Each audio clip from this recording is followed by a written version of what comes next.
স্বৈরাচারী শেখ হাসিনার পতন। আমাদের আন্দোলনের কারণ ছিল গণতন্ত্রকে পুনঃপ্রতিষ্ঠা করা। আমাদের আন্দোলনের কারণ ছিল দেশনেত্রী বেগম খালেদা জিয়াকে মুক্ত করা।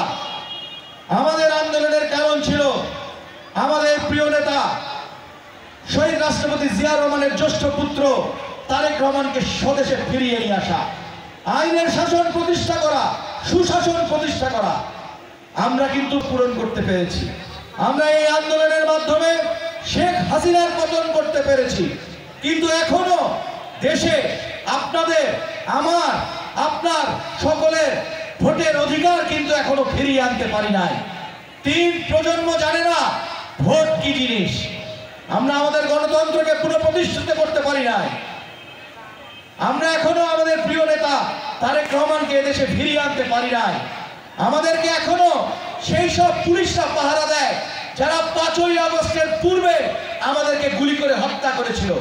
আমাদের বিচার এখনো সেই বিচারকরাই করে যারা বিনা বিচারে বেআইনি ভাবে আমাদেরকে জেলে আটকিয়ে রেখেছিল, 10 বছরে পরিণত করেছিল, দেশটাকে একটা মগের মুল্লুকে পরিণত করেছিল। আমরা কিন্তু সেই সব এখনো করতে পারি নাই। জেলায় কেন্দ্রীয় কর্মসূচি আসে সমাবেশে, সেই সময় খেলাটি পিছায়। পরবর্তীতে পবিত্র মাহে রমজান আসে, সে কারণেও খেলাটি পিছিয়ে যায়।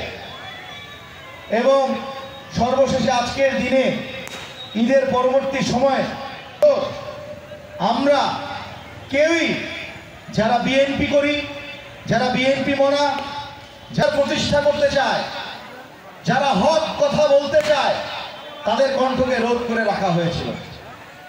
তারা স্বাধীনভাবে কথা বলতে পারে নাই।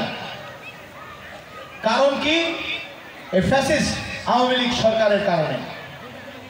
দীর্ঘ বিএনপির আন্দোলন সংগ্রাম, দেশনেত্রী বেগম খালেদা জিয়ার আপোষহীনতা, তারেক রহমানের, আমাদের প্রিয় নেতা তারেক রহমানের নির্দেশনা, ছাত্র জনতার ঐক্যবদ্ধ আন্দোলনের ফলে শেখ হাসিনার পতন ঘটে। শহীদ জিয়া স্মৃতি ক্রিকেট টুর্নামেন্টের সভাপতি আরিফ ভাই উপস্থিত আছেন, বাংলাদেশ জাতীয়তাবাদী দল এলাকার কৃতি সন্তান, অত্যন্ত প্রিয় মুখ, গোলাউল দিনাজপুর জেলা শাখার অন্যতম সহসভাপতি, আমাদের সকলের প্রিয়